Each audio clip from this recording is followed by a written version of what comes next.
que, hermanos, os invito a que podáis abrir vuestras Biblias en Primera de Pedro. Como bien sabéis, estamos predicando el libro de Pedro, estamos en el capítulo 4. Y os invito a que podáis ir al versículo 7.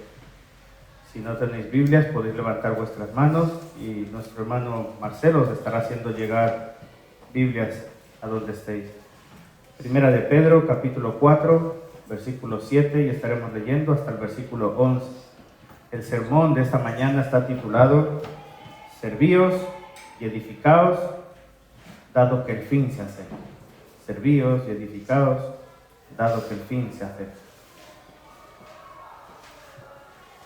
Antes de que empecemos a leer, quiero contar lo siguiente, una historia real que ocurrió ya hace unos 26 años. El 31 de diciembre del año de 1999 ocurrió lo que se conoció como el efecto Y2K. Muchos informáticos saben de esto o inmediatamente ya han traído esto a memoria.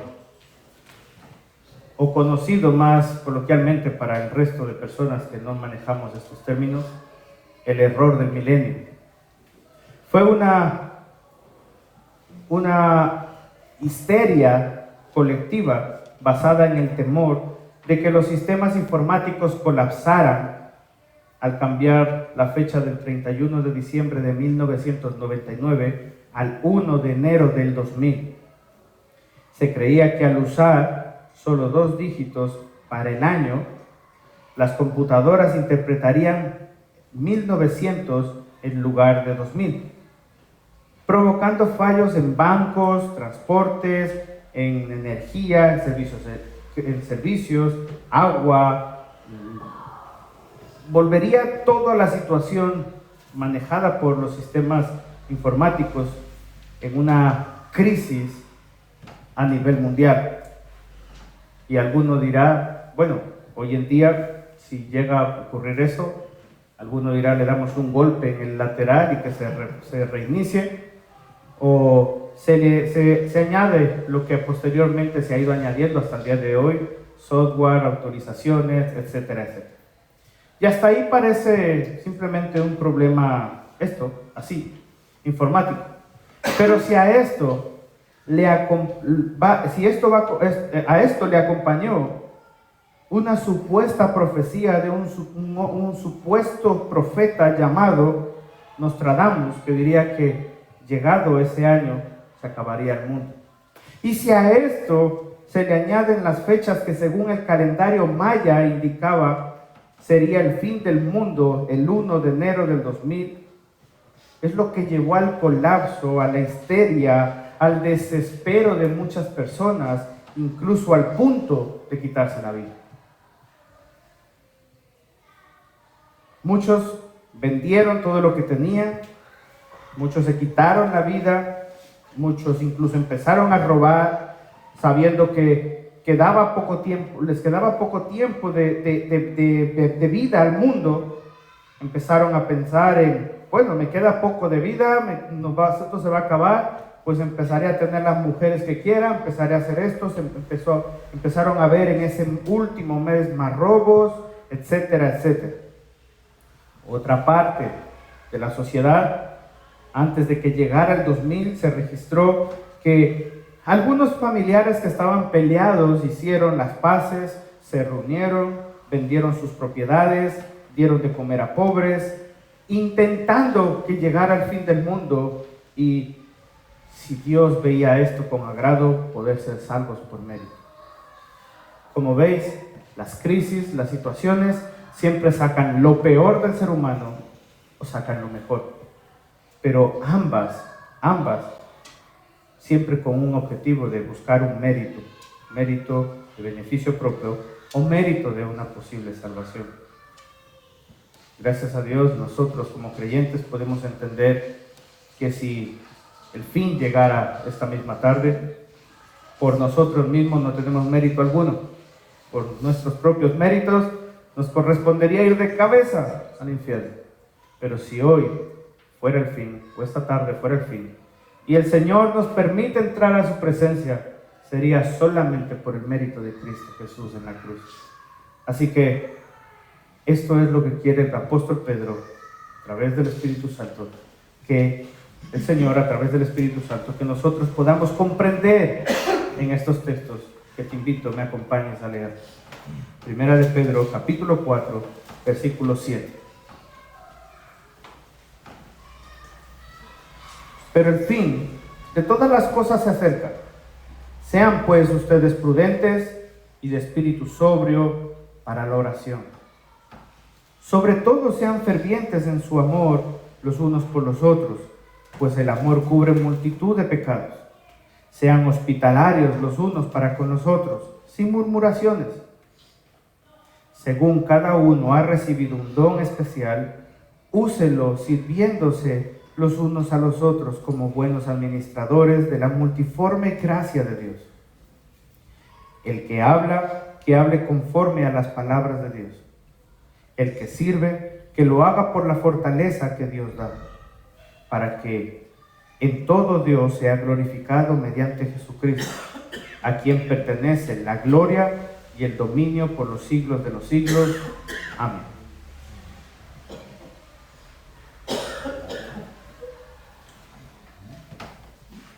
Quizás para todo creyente podría ser más fácil tener a lo mejor una bolita de cristal, o que Dios, o que nuestro Señor Jesucristo nos dejara como unos detalles más claros, o directamente nos dijera la fecha exacta en la que se acabaría el mundo y la fecha exacta en la que Él volvería. Quizás esto nos ayudaría a ser un poco mejor cristianos, porque posiblemente sabiendo que esa fecha concreta se acerca, sacaría lo mejor de cada cristiano. Pero el Señor no lo dejó escrito, el Señor no lo dejó mencionado. Hay muchas especulaciones de cuándo se acaba el fin, cuándo se acaba el mundo, cuándo el Señor vuelve, y todas las especulaciones y fechas que hombres con interpretaciones libres de la Biblia, lo único que han causado son muertes, suicidios. De hecho, el suicidio más grande fue ocurrido por un hombre de interpretación propia, que ahora mismo no recuerdo el nombre, en el año 1979, donde llevó a todos sus feligreses de una iglesia carismática, 900 feligreses, al suicidio propio, porque dijo que llegaría el fin al día siguiente. Sacó lo peor de esas personas. Si nosotros tuviéramos la fecha exacta, quizás nuestra intención, nuestro corazón, nuestro comportamiento, nuestra cristiandad sería completamente diferente. Seguramente, si supiéramos que la semana que viene se acaba el mundo, el Señor viene la semana que viene, estoy completamente convencido que en todos los creyentes estaríamos 24/7 en la iglesia, orando, cantando, amándonos, sirviéndonos los unos a los otros, predicándonos, orando, manteniéndonos vigilantes, ayudándonos, fortaleciéndonos los unos a los otros. Pero el Señor dijo: volveré como ladrón en la noche. El Señor no nos dejó una fecha exacta, pero sí nos dejó, por medio de las Escrituras, cómo debemos comportar y cómo debemos actuar hasta que Él venga. Y lo cierto es que, hermanos, en el Nuevo Testamento constantemente estamos leyendo en los tiempos postreros, en los tiempos postreros, en los tiempos postreros, como si esos tiempos postreros ocurrieran dentro de unos años. Lo cierto es que estamos viviendo ya los tiempos postreros.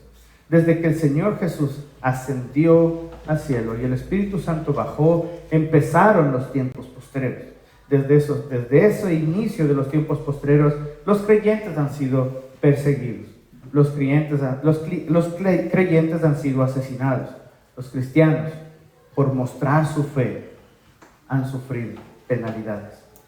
Y Pedro es lo que está haciendo en estos versículos, después de haber dicho en los capítulos anteriores que el cristiano sufre persecución por el nombre de Cristo, por lo que vimos la semana pasada, que el creyente está llamado a sufrir y a morir personalmente por sus pecados, porque esto muestra, y es una muestra, una característica, de que ya no somos amigos del pecado como lo éramos antes, que ya hemos roto por completo con eso, pero no por nuestras fuerzas, sino por el poder de Cristo, por el poder del Espíritu Santo. Y ahora Pedro cierra estas palabras o estos textos anteriores con unas palabras de ánimo, diciéndoles a todos los creyentes, y estos textos que veremos hoy están dirigidos a todos los creyentes, diciéndoles: hermanos, poner vuestras vidas al servicio de vuestros hermanos, hasta que has dado que el fin está pronto, el fin está a punto de llegar. Pedro anima a los creyentes de ese modo a considerar sus vidas a la luz del fin, ese fin que se acerca. El texto empieza diciendo esto: pero el fin de todas las cosas se acerca. Y hermanos, el fin de todas las cosas se está refiriendo al fin de todas, absolutamente todas las cosas, del mundo, del sistema en el cual muchas veces los creyentes colateralmente son afectados, del sufrimiento, de las enfermedades, de la corrupción, de la maldad. Hermanos, no sé si en algún momento vosotros habéis pensado, y creo que esto le ocurre a todo ser humano, piensa, es que tiene que haber algo más después de la muerte. Seguramente, ya quiero marcharme de aquí, quiero ya marcharme de este mundo, porque estoy cansado del sufrimiento, de todo esto que mis ojos ven. O no sé si alguien ha pensado, como creyentes habéis pensado: quiero ya irme a casa, y piensa en el cielo, porque yo no soy de este mundo. Todos al fin, hermanos, en nuestro corazón, todos estamos deseando volver a casa, ir a la presencia del Señor, porque sabemos que este lugar, esta tierra, este mundo, este sistema, todo lo que está aquí en este mundo, no es a lo que el Señor nos llama a vivir, no es lo que el Señor tenía desde el principio preparado para el ser humano. Todos estamos deseando ese fin. Todos sabemos en el fondo de nuestro corazón que nos espera algo mejor. Pero esto no debe ser un motivo como aquellos locos suicidas que salieron de las iglesias y procuraron la muerte inmediatamente, porque eso nos recordará lo que dice en la palabra del Señor: los suicidas no heredarán el reino de los cielos. Hermanos, debemos esperar con ansias, con deseo, con esperanza que llegue ese fin, pero nosotros no debemos provocar. Mientras tanto, debemos predicar el Evangelio. Debemos esperar pacientemente la llegada de ese fin, la consumación de absolutamente todo, aunque no sepamos la fecha. Debemos velar como esas mujeres a las que el mismo Señor Jesús las menciona en una parábola, diciendo: las vírgenes prudentes. Y Dios quiera que nosotros como congregación seamos una virgen prudente que espera pacientemente la llegada del novio. Sean pues ustedes prudentes y de espíritu sobrio para la oración. No solamente nos enseña, nos está diciendo esperar pacientemente con esperanza, sino que nos da una forma de esperar. Nos da cómo debemos actuar mientras los esperamos. Y nos dice que debemos ser prudentes. Todos hemos podido como padres, la mayoría aquí como padres hemos podido ver muchas veces las imprudencias de nuestros hijos, ¿cierto? Hay muchas veces que nuestros hijos nos enseñan que ser imprudente no está bien y debemos correr y enseñarles a nuestros hijos. Porque mencionan cosas, hablan cosas o se comportan de una forma imprudente. Y eso, ¿qué es lo que ocurre con los padres? Si eres un padre, la imprudencia de tu hijo te causará vergüenza.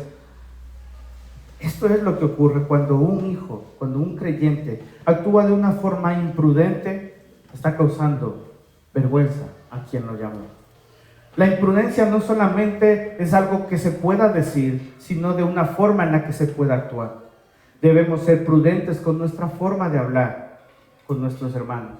Debemos cuidar los corazones, debemos cuidar a esos nuevos creyentes, debemos cuidar a los jóvenes, debemos cuidar a los niños, debemos cuidar a todos esos hermanos o nuevos creyentes de una forma prudente a la hora de dirigirnos a ellos.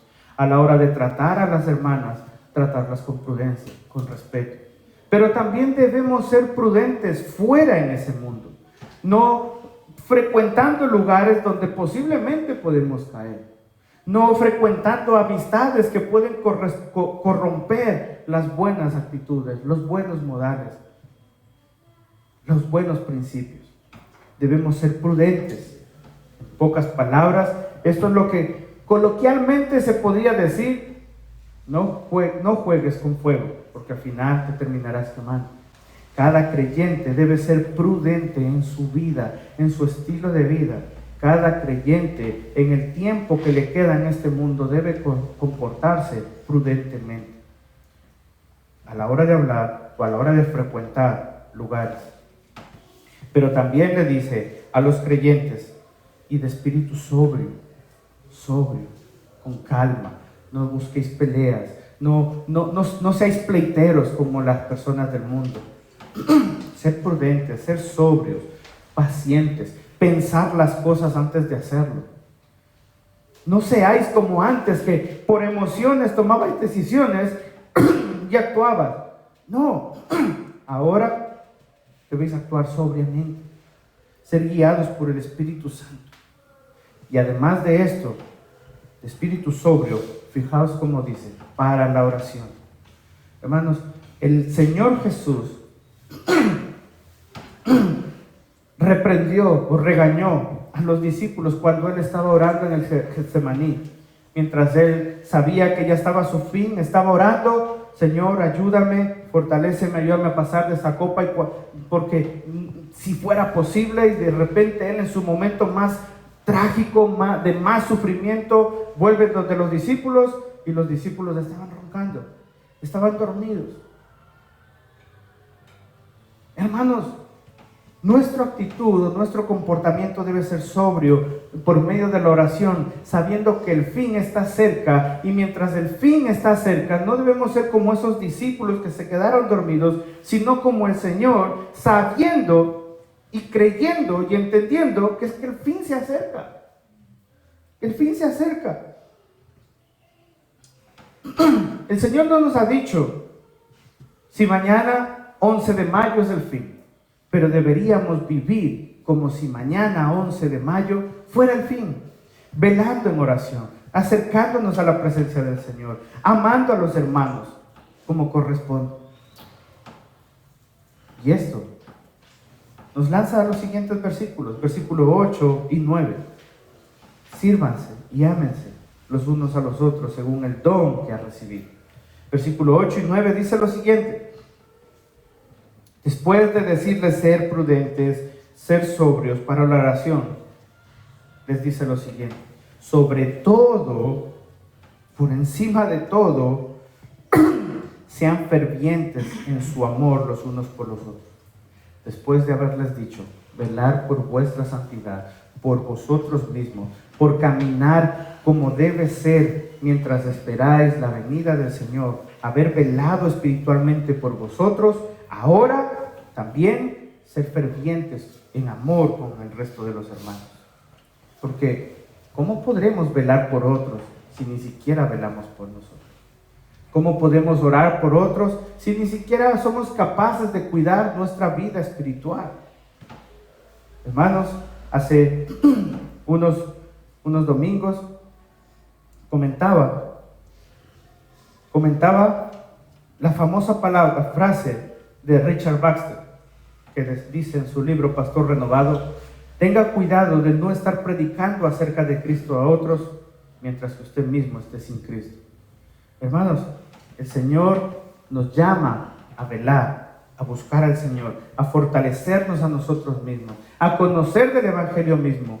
Porque ¿cómo cuidaremos a otros? ¿Cómo les enseñaremos a otros si ni siquiera nosotros mismos seríamos salvos, o ni siquiera nosotros mismos nos tomamos la molestia de conocer más al Señor.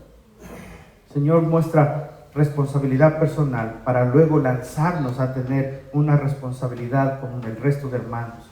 Sean fervientes en su amor los unos por los otros, pues el amor cubre multitud de pecados.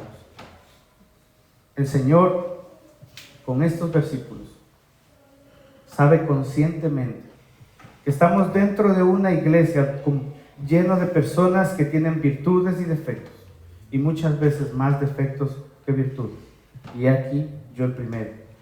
Y el Señor nos ayuda y nos enseña y nos anima a caminar la milla extra por ese hermano. O sea, a tener paciencia con ese hermano, a perdonar a ese hermano, a perdonarnos los unos a los otros. Y todo eso se debe hacer con amor, sabiendo que el fin está cerca. ¿De qué forma? De la misma forma que el Señor lo ha hecho con nosotros. El Señor, cuando nos perdonó, no dijo: no te perdono porque hiciste esto y esto. No te voy a perdonar. El Señor nos dijo: a pesar de cómo eres, así, y textos bíblicos nos enseñan, el Señor nos mostró su amor aún cuando éramos pecadores. Mostró su amor, mostró su perdón en la cruz. Nos perdonó a pesar de cómo somos. Así que esa es la misma forma en la que deberíamos perdonarnos entre nosotros mismos, hermanos. Si hay algún hermano que tiene un conflicto con el otro, no debería retener el perdón diciendo: estoy cansado de este hermanito porque siempre está haciendo lo mismo. Mi pregunta es: ¿y acaso yo no hago lo mismo con Dios? ¿Acaso yo no caigo una y otra vez en lo mismo? ¿Y acaso Dios me dice: no te perdono porque siempre es lo mismo? No. El Señor constantemente nos está perdonando, incluso los mismos pecados en los que seguimos cayendo durante más de 10 o 15 o 20 años, hermanos. De esa misma forma no debemos retener el perdón a nuestros hermanos. Debemos perdonarnos. ¿Por qué razón? Porque eso es mostrar a Cristo. Y cuando este texto nos está hablando lo siguiente, que dice: pues el amor cubre multitud de pecados, hermanos, no se está refiriendo a algo que debemos entender, a algo que no se debe malinterpretar. Una cosa es cubrir y otra cosa es encubrir. Hermanos, cuando el apóstol Pedro está citando este texto, un texto muy conocido del Antiguo Testamento, de Proverbios, dice: el amor cubre multitud de pecados.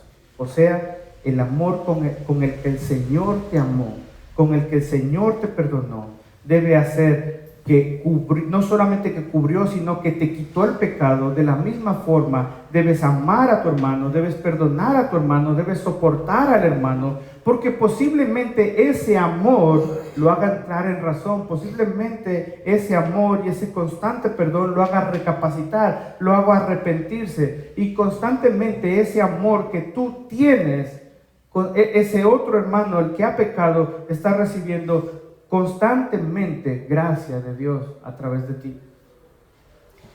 El Señor nos manda a cada creyente a perdonar a cada hermano, a pesar del pecado que éste pueda estar cometiendo. Y como he dicho, una cosa es cubrirlo con perdón, cubrirlo con oración, cubrirlo con paciencia, cubrirlo con amor, soportando esa debilidad del hermano. Y otra cosa es encubrir al hermano. Otra cosa es callar su pecado, darle 2 palmaditas en la espalda y decir: no ha pasado nada aquí, tú tranquilo. No, porque si no somos capaces de llamarnos al arrepentimiento los unos a los otros, es que no hemos entendido el Evangelio. El Evangelio constantemente nos está llamando al arrepentimiento. Alguien decía, hablando con un hermano, decía: ¿Por qué el Señor ha tenido que dejarnos en este cuerpo? Si ya nos salvó, ¿por qué no nos entregó ya directamente el cuerpo glorificado del que habla su palabra? ¿Vosotros os imagináis, hermanos, aquí todos nosotros, cristianos, creyentes, todos sabemos que, o creemos que, entendemos que el Señor nos ha perdonado en la cruz? ¿Os imagináis que hemos nacido de nuevo ese día cuando bajamos a las aguas y nos bautizamos, y el regalo por bautizarnos es: toma, aquí está tu cuerpo glorificado? ¿Os imagináis que el Señor nos los hubiera entregado ya? ¿Cómo caminaríamos en este mundo? Sabiendo que estamos glorificados, que ya no pecamos, que ya repelemos todo tipo de tentación. ¿Os imagináis cómo caminaríamos? Caminaríamos por este mundo como palomos. ¿Habéis visto cómo caminan los palomos? Con el pecho inflado, mostrando que son los palomos, buscando a las palomas. Caminaríamos así en este mundo. Y miraríamos a todos los inconversos, a esos que todavía no tienen al Señor, diciendo: mira, yo tengo el cuerpo glorificado y tú vas de camino al infierno. El hecho de que Jesús, nuestro Dios, no nos haya entregado un cuerpo glorificado es para que no olvidemos de dónde nos ha sacado, la santidad y la perseverancia que debemos tener, y con ansias esperar ese momento donde se nos entregue ese cuerpo glorificado, sabiendo que aún habito, vivo y existo en un cuerpo que está lleno de corrupción, en un cuerpo pecaminoso. ¿Sabéis qué nos enseña esto? A caminar con la cabeza bajada, con humildad, porque ninguno de nosotros debería creerse mejor o superior que nosotros mismos, o mejor que las personas que están en el mundo y aún no han conocido a Cristo. Porque la única diferencia que existe entre la gente del mundo sin Cristo y nosotros es que nosotros, por gracia, estamos disfrutando de su gracia.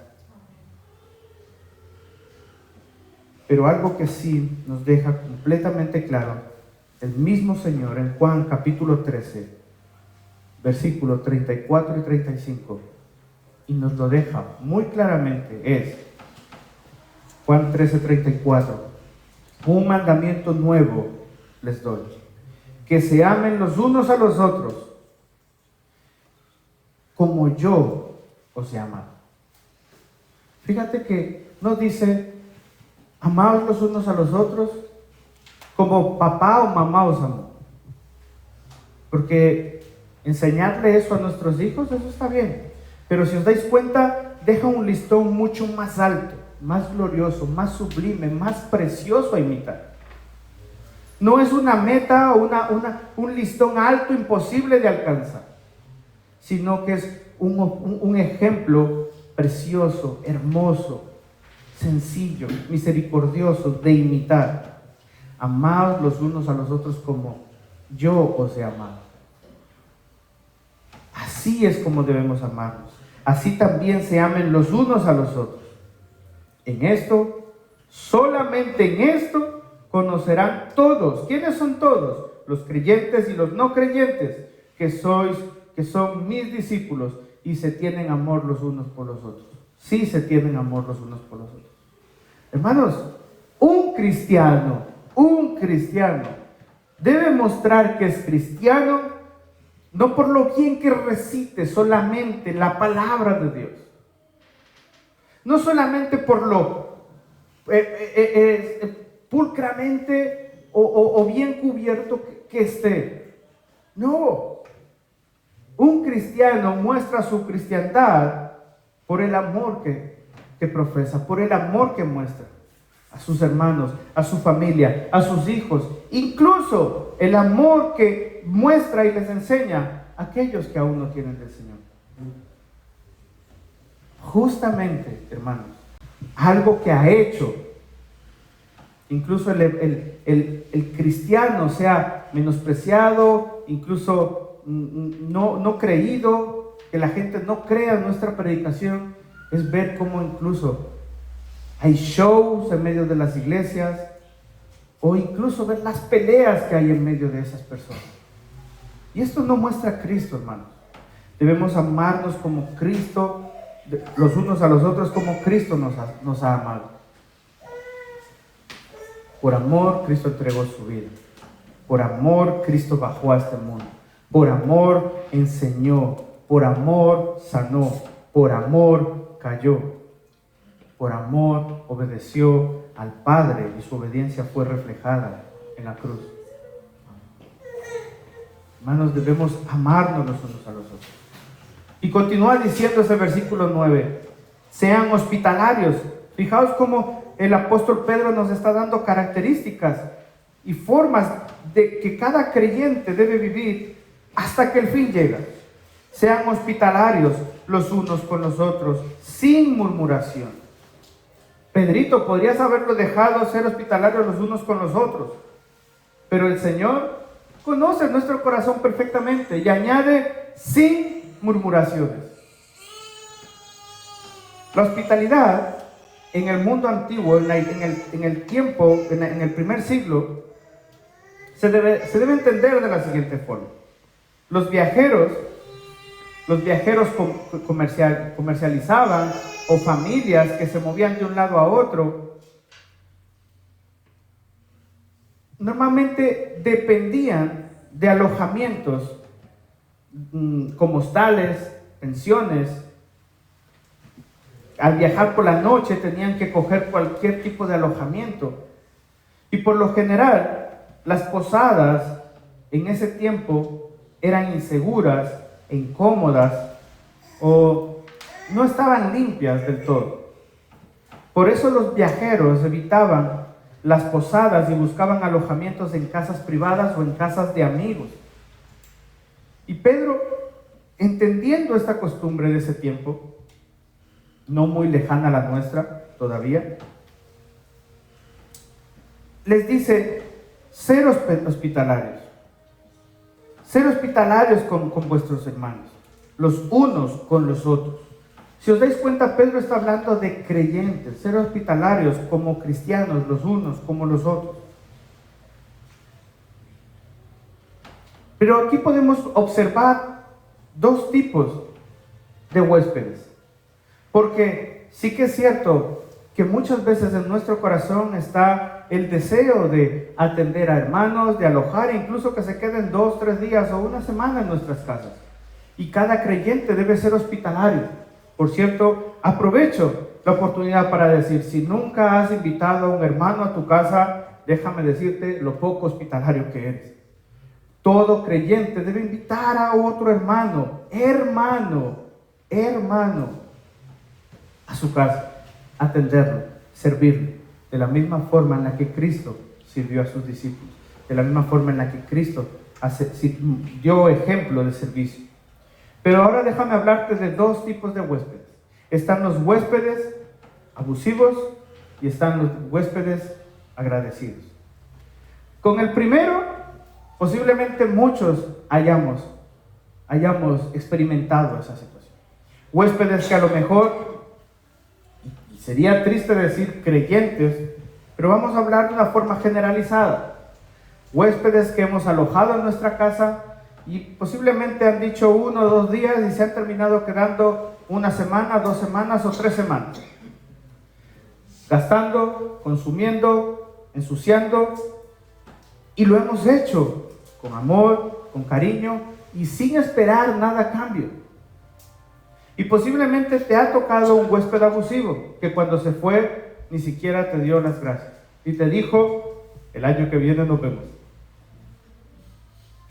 No penséis en mi familia ni nada, no me ha tocado vivir esa experiencia, gracias a Dios, y espero que ninguno de nosotros hayamos sido ese huésped abusivo. Pero incluso está el otro huésped agradecido que no quiere molestar, que se conforma con dormir en el sofá, y si le invitas a tomar un café, un desayuno, te dice: con una infusión tengo suficiente.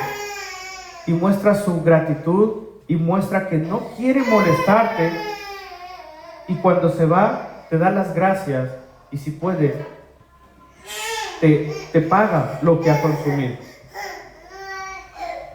Y como este huésped agradecido deberíamos ser todos, hermanos. Ser todos conscientes de que a alguien le costó pagar la luz, a alguien le costó pagar el agua, a alguien le costó pagar los alimentos. Y que te están dando de gracia, o que nos están dando de gracia lo que ellos han recibido de gracia. Debemos ser agradecidos con nuestros hermanos.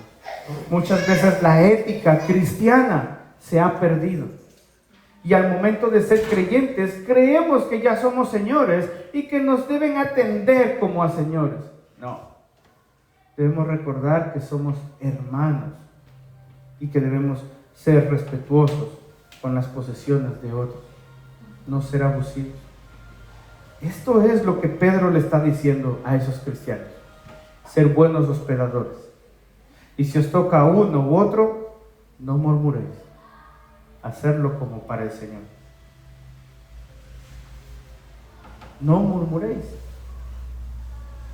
Hermanos, porque cuando hospedamos a gente, durante unos días podemos descubrir cómo se comporta, cómo habla, cómo trata a su familia, cómo trata a sus hijos, etcétera, etcétera, a su esposa, a su marido. Y debemos tener mucho cuidado de cómo alojamos a alguien y de cómo divulgamos sus intimidades. Hermanos, ¿vosotros os imagináis que el mismo Cristo, quien conoce nuestras intimidades, se sentara aquí delante y dijera: mira, te voy a contar, fulanito esto, menganito esto? No se nos caería la cara de vergüenza que Cristo expusiera nuestras verdades, nuestras intimidades, nuestras bajezas y debilidades. Por supuesto. Por eso mismo el apóstol Pedro está diciendo: ser hospitalarios. Así mismo, por esta misma razón, el mismo Señor Jesús, en ese versículo de Juan 3, está diciendo: amados los unos a los otros como yo os he amado. Él se pone como ejemplo. Si Cristo no está divulgando nuestras debilidades, nuestras bajezas, nosotros como imitadores fieles de Cristo, a la hora de hospedar a alguien, debemos callar nuestras bocas. Pastor, pero si no me dio ni las gracias, tranquilo que Cristo te las pagará, el Señor te proveerá. Pero pastor, y tengo que volver a invitarlo otra vez. Si puedes y tienes la posibilidad de hacerlo, sabiendo que no debes esperar nada a cambio, hazlo. Quizás aprenda gratitud, hazlo. Si no tienes la oportunidad, no lo hagas. Pero sobre todas las cosas, sea que lo hagas, si es un huésped abusivo o agradecido, hazlo sin murmurar, sin queja. Hazlo como si estuvieras, atención a esto, alojando al mismo Señor. Hazlo con amor. Ahora, una cosa es ser manso y otra cosa es ser menso, o mejor dicho, tonto. Obviamente, si hay un creyente que no es agradecido y encima rompe las cosas, etcétera, mira, no le invites. Quizás a esa persona le hace falta aprender ética, gratitud, comportamiento, educación. Y quizás no seas tú la persona indicada para enseñarle eso. Pero sea que alojes a alguien abusivo o agradecido, no murmures. Cuida su corazón, cuida su privacidad. No divulgues sus debilidades. No divulgues sus problemas familiares. No divulgues sus bajezas. Porque eso hablará más de ti que de esa persona. Ten cuidado. Ten cuidado.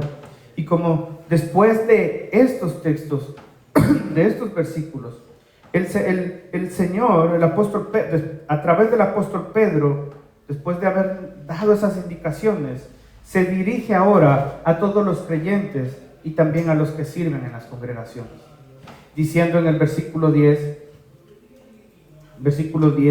y 11, el punto titulado "Sean fieles a la palabra, porque esto glorifica a Dios", dice lo siguiente: según cada uno ha recibido un don especial, úselo sirviéndose los unos a los otros como buenos administradores de la multiforme gracia de Dios. El que hable conforme a las palabras de Dios. El que sirve, que lo haga por la fortaleza que Dios da. para que en todo Dios sea glorificado mediante Jesucristo, a quien pertenece la gloria, el dominio por los siglos de los siglos. Amén.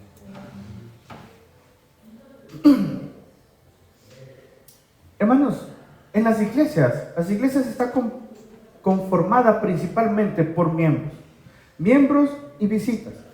De hecho, el Nuevo Testamento habla constantemente que, por ejemplo, en el libro de Hechos, cuando el apóstol Pedro predicó en el capítulo 4, predicó y dice que se convirtieron 3,000 personas.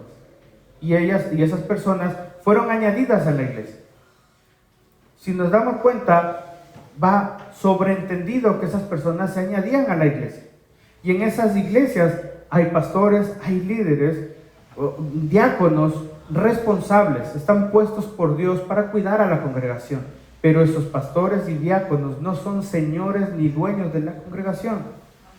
Esos pastores a los cuales el apóstol Pablo está diciendo, ahora aquí, según cada uno ha recibido un don especial, úsenlo, sirviéndose los unos a los otros.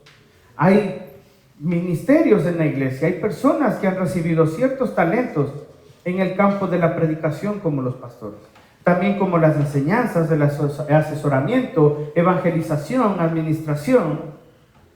Y sí, todo eso que el Señor le ha dado a esos líderes o esos pastores está en nuestro poder, pero no es de nuestra posesión. El Señor nos lo ha puesto a nosotros con el fin de servirlo a la iglesia, de ponerlo al servicio de la iglesia. Y Dios no solamente concede estos dones a los líderes o a los pastores, a los diáconos de la iglesia, como si fueran gente capacitada sobrenaturalmente y fueran como una estirpe aparte. No, hermano. Sino que esos dones también se los ha entregado a los miembros, al resto de los miembros. Cada persona de la iglesia, todos sin excepción, han recibido dones que lo dotan para edificar el cuerpo de Cristo, según lo que nos enseña Efesios capítulo 4, versículo 12. Toda la iglesia, sin excepción, ha recibido dones que lo dotan para edificar el cuerpo de Cristo. Así que si tú, por ejemplo, no estás sirviendo visiblemente en una iglesia, déjame decirte que no significa que no sirves para nada, porque sí sirves. Hay servicios públicos y hay servicios que están en el anonimato. Posiblemente tú estés sirviendo de la forma en la que estás sosteniendo la congregación, o posiblemente estás sirviendo haciendo un café por la mañana para que los hermanos de la alabanza puedan calentar sus gargantas, o estás sirviendo en la puerta para atender a esa gente que llega por primera vez o al resto de hermanos. Hermanos, Romanos capítulo 12, versículo 6 nos enseña que todos tenemos diferentes dones. Y todos esos dones, en Romanos 12, versículo 6, nos enseña que todos hemos recibido dones según la gracia que nos ha sido dada. Y nos dice, úsenlos, usémoslos. Si el de profecía, uses en proporción a la fe. Si el de servicio, en servir. O el que enseña, en la enseñanza. El que exhorta, o sea, en la consejería, en la exhortación. El que da, con liberalidad. El que dirige, con diligencia. El que muestra misericordia, con alegría. Hermanos, hay ministerios visibles, servicios visibles y servicios que no se ven. Pero todos estamos llamados a servir con esos dones que Dios ya nos ha provisto a cada uno. Ahí, posiblemente, donde tú estás sentado, el Señor ha hecho de ti un hermano o una hermana que tiene un don de servicio impresionante. Siempre está dispuesto a recibir, a sentar, a atender con una alegría. O si enseñas, a enseñar a enseñar correctamente la palabra del Señor, a aconsejar fielmente, o incluso fíjate cómo no queda fuera el ejemplo de servir dando. Porque todos entendemos el mandato o el principio general de que Dios es dueño de todo, ¿cierto? Pero cuando se trata de dar, muchas veces somos egoístas y decimos, no quiero dar. Pero muchas veces decimos, Señor, en oración, todo lo que tengo es tuyo. Señor, toda mi vida es tuya, mis posesiones, mis cosas materiales, todo lo pongo al servicio de ti. Pero cuando de repente se trata de dar, lo hacemos con egoísmo. Porque pensamos que si damos, nos vamos a empobrecer. Porque no confiamos realmente en lo que el Señor dice, que Él nos provee de vestido, de alimento, etcétera, etcétera. Y no vivimos realmente creyendo que todo lo que tenemos es del Señor. Y que Él nos ha convertido en administradores de las posesiones que tenemos que ahora le pertenecen a Él. Y digo esto no con el fin de que ahora saques tu chequera y traigas aquí 10,000 euros. No.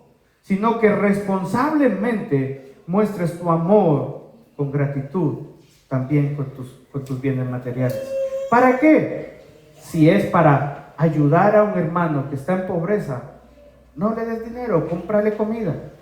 Si sabes que sus hijos están pasando necesidad, cómprales un jersey. Si sabes que en la iglesia hay que sostener el alquiler o tal, hazlo con alegría. Pero nunca pensando que dando de esa forma Dios te va a devolver el triple o 100 veces más. No, hazlo comprendiendo y entendiendo que todo lo que posees, Dios te ha bendecido primeramente. Y que el bendecido está llamado a bendecir. Hermanos, los dones no solamente se limitan a tocar una guitarra, predicar o hacer algo en la iglesia. Los dones, según la palabra griega, nos enseña que son todas aquellas cosas que poseemos. Los dones son posesiones, sea de talentos internos, extraordinarios, cosas materiales, incluso, hermanos, títulos, carreras, profesiones u oficios que podemos poner al servicio. Si eres un abogado y un hermano tiene un problema, ayuda a tu hermano, pero ten cuidado de la forma en la que le cobras o le atiendes. Pon tu corona, tu don al servicio de la congregación, porque esto glorifica al Señor, hermanos. Servirnos los unos a los otros glorifica a nuestro Dios. Continúa diciendo este precioso versículo, después de decir, úselos sirviéndose los unos a los otros como buenos administradores de la multiforme gracia de Dios. Servirnos a los unos a los otros, administrando nuestros bienes físicos, materiales o espirituales, muestra a través de nosotros la multiforme gracia de Dios. Y cuando se refiere a la multiforme gracia de Dios, se está refiriendo a la forma que Dios tiene de bendecir nuestras vidas a través de nuestros hermanos. Muchas bendiciones que recibimos, física, espiritualmente, las recibimos de nuestros hermanos. Que tú seas más paciente hoy en día es por soportar al hermano que tienes al lado. Que Dios te bendiga espiritualmente es a través de las predicaciones de los hermanos que las van compartiendo semana tras semana. Y ahora se dirige a aquellos que sirven en la iglesia, diciéndoles a esos predicadores, el que habla, que hable conforme a las palabras de Dios. El que habla, que hable conforme a las palabras de Dios. En pocas palabras está diciendo, predicadores o maestros, sean fieles a las palabras del Señor, porque esto glorifica a Dios. Mientras llega el fin, el trabajo y la responsabilidad de esos creyentes es edificar a la congregación, es enseñar al nuevo cristiano, al nuevo creyente, es discipular a los cristianos. ¿Cómo? ¿Con sus experiencias, con sus vivencias personales? No, con la palabra del Señor, con la única palabra del Señor, porque la palabra del Señor es la que edifica la iglesia, es la que transforma a la persona. El que hable conforme a las palabras de Dios. No se invente, no añada, no quite, no haga nada, ni diga nada que no esté en la palabra del Señor. Sea fiel con la palabra del Señor. Porque hermanos, a todos sin excepción, nos molesta o nos ha molestado en algún momento cuando hemos escuchado que se dice, fulanito me dijo que tú has dicho algo. Y decimos, ¿yo no he dicho eso. ¿Por qué ha puesto palabras en mi boca? ¿O han dicho de más? Eso nos molesta y nos indigna, ¿cierto? Pues vosotros os imagináis que como creyentes, todos sin excepción, nos ha dado la responsabilidad de hablar de Dios y también hablar de parte de Dios. ¿Os imagináis si un día, cuando estemos delante del Señor, el mismo Señor nos diga, ¿por qué dijiste esto de mí si yo no lo he dicho en mi palabra? ¿Por qué has añadido si no viene en mi palabra? ¿Por qué has quitado si yo no callé en mi palabra? Todo predicador, pastor, persona que enseña la palabra del Señor, debe ser fiel a las Escrituras, porque esto glorifica a Dios, porque esto salva a las personas, porque esto muestra el Evangelio de Dios, porque de Jesús, y porque esto edifica a la congregación. Hermanos, la obra de la iglesia no es una obra humana, terrenal, algo que donde 20 personas se juntan, dan su dinerito y siguen trayendo gente. No. Hermanos, la iglesia es una obra espiritual, es una institución espiritual que se sostiene solamente espiritualmente y se sostiene por la palabra del Señor, que es vida, que es la fuente de todo creyente, es la instrucción para todo creyente, es la única capaz de ayudarnos a nosotros, viles pecadores, a convivir durante años en este mundo sin hacernos daño. Ahí podemos ver la eficacia de la palabra, la eficacia de la obra de la congregación. Y después de decirle esto a los predicadores y pastores, se dirige al resto de los servidores de la iglesia en ese versículo 11. Después de decir que hable conforme a las palabras de Dios, dice, el que sirve, que lo haga por la fortaleza que Dios da. Qué precioso. El que sirve, que lo haga por la fortaleza que Dios da, para que en todo Dios sea glorificado mediante Jesucristo. Todo siervo, todo creyente está llamado, hermano, a fortalecer al otro hermano. Porque predicar la palabra del Señor, aconsejar con la palabra del Señor al hermano que tienes a tu lado, lo fortalece. Las palmaditas en la espalda, lo único que hacen es sacarnos los gases. Pero la palabra del Señor, hermanos, es como un desfibrilador en ese muerto que está tirado en la carretera, que a la hora de ponerle el desfibrilador, lo vuelve a la vida. Asimismo es la palabra del Señor, hermanos. Cuando la palabra de Dios es exhalada, es hablada por nuestra boca y la reciben nuestros hermanos, es como si Dios a través de nosotros, no nosotros, sino Dios a través de nosotros, estuviera trayendo a la vida a ese hermano que está desanimado, que está triste, que está falto de fe, que está desconfiando, que no sabe si seguir al Señor, si volverse atrás, si tomar una decisión, si no.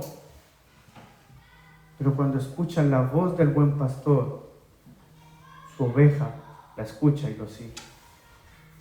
Todo siervo debe saber que cuando habla la palabra del Señor, está hablándola con el fin de fortalecer a otro hermano. Y todo siervo debe servir fielmente, al punto de poner incluso su vida por otro hermano. Y su vida es su tiempo, su comodidad. Segunda de Timoteo, capítulo 2. Capítulo 2, versículo 1. El apóstol Pablo le dice a Timoteo, un predicador joven, de 30 años, más o menos, le dice lo siguiente: el Timoteo se queda solo para predicar, ya Pablo no estaba con él, quería ir a visitarlo, pero le manda una carta diciéndole: tú pues, hijo mío, no porque fuera su hijo, sino porque lo enseñó, lo discipuló, fortalécete en la gracia que hay en Cristo Jesús. No hay otra cosa que te va a fortalecer, la gracia de Cristo Jesús. Y lo que has oído de mí en la presencia de muchos testigos, o sea, la palabra, el evangelio, eso encarga a hombres fieles que sean capaces de enseñar también a otros. Si os dais cuenta, hermanos, no tenemos que aquí inventarnos nuevas estrategias de marketing para atraer a nuevos creyentes, ni nosotros empezar a hacer un montón de actividades para que los cristianos se mantengan activos. No hay un secreto, una estructura mágica que va a hacer que los cristianos estén al fuego, al rojo vivo de la pasión del evangelio. No, solamente la predicación de su palabra. No hay más. Porque la predicación de su palabra hará que nosotros sigamos con la misma pasión y el mismo deseo de perseverar en el camino de la fe, esperando que Cristo vuelva. Y si eso no fuera suficiente, también el apóstol Pablo le dice a Timoteo: sufre penalidades conmigo como un buen soldado de Cristo. Sufre, si te toca sufrir por el evangelio, si te toca sufrir en este mundo, sufre conmigo. O sea, sufre igual que yo he sufrido, como un buen soldado de Cristo, porque eso es un buen cristiano, hermano. Y termina diciendo este versículo 11, la última parte de este texto, el propósito de sufrir, vivir, amarnos, soportarnos, edificarnos los unos a los otros, mientras el fin llega, para que Dios, versículo 11, para que en todo Dios sea glorificado mediante Jesucristo. Y fíjate esto: a quien pertenecen la gloria y el dominio por los siglos de los siglos. Amén. La obra de la iglesia a la cual tú perteneces, la iglesia que tú eres, solo se sostiene mediante Jesucristo, mediante la palabra del Señor. Y el apóstol Pedro te añade en este capítulo 4 su doxología, su saludo, su despedida final. Y lo normal es que cuando tú terminas una carta, esa doxología con la que acaba de terminar, normalmente se deje como comúnmente Pablo para el final, para el capítulo 5, pero la añade allí para recordar que todo lo que tú vivas, éxitos, tristezas, edificación en la iglesia, desánimo, etcétera, etcétera, etcétera, toda tu vida, hermano, va a ser para la gloria de Dios. Él termina diciendo: la gloria y el dominio por los siglos de los siglos. Amén. Para darnos a entender de que nosotros estamos en sus manos y que no va a haber nada ni nadie que nos separe de su amor. Y de que si sufres en este mundo, recuerdes que el fin está próximo a llegar. Y que Dios, por medio de ese sufrimiento que puedas llegar a tener, por medio de ese servicio que tú puedas tener con tus hermanos, Dios siempre será glorificado. Y todo esto mediante Jesucristo. Porque si en una vida pasada usábamos todas nuestras fuerzas para pecar, para delinquir, para hacer todo lo que hacíamos, ahora gracias a Cristo todas esas fuerzas las estamos usando para amar, para soportar, para perdonar, para servir a Dios. Y eso glorifica al Señor, a quien le pertenece la gloria, el dominio por los siglos de los siglos. Hermanos, en conclusión, mientras esperamos que llegue el verdadero fin, vivamos como Cristo nos manda, amándonos, sirviéndonos, edificándonos los unos a los otros, de la misma forma en la que Cristo nos dio el ejemplo a través de su vida. Y que nosotros podamos ser fieles imitadores de nuestro Señor durante nuestro tiempo de peregrinaje, sabiendo que el fin está próximo. No pensemos que, bueno, yo creo que hasta que empiece el apocalipsis, se suelta el primer jinete y esto tengo tiempo para seguir gobernando mi vida como yo quiero. No pensemos en eso. Aunque el fin no sea mañana, vivamos como si lo fuera. Imitemos a Cristo, amémonos los unos a los otros, perseveremos en la fe, preocupémonos los unos por los otros, porque solamente estas cosas, hermanos queridos de Iglesia Bíblica de Valdemoro, será un fiel testimonio y predicación para aquellos que aún no conocen al Señor. Porque el mundo está cansado de palabrerías. El mundo necesita fielmente la palabra del Señor y el testimonio de amor de los cristianos los unos a los otros. Un amor perseverante que habla no de nosotros, sino de lo que Cristo hizo por nosotros y en nosotros. Así que, queridos hermanos, vivir en este tiempo que nos queda de vida o del mundo como Cristo nos manda. Amémonos, sirvámonos, edifiquémonos los unos a los otros, porque esto glorifica al Señor. Oremos. Amado Dios y Señor, gracias te damos por tu bondad, tu misericordia.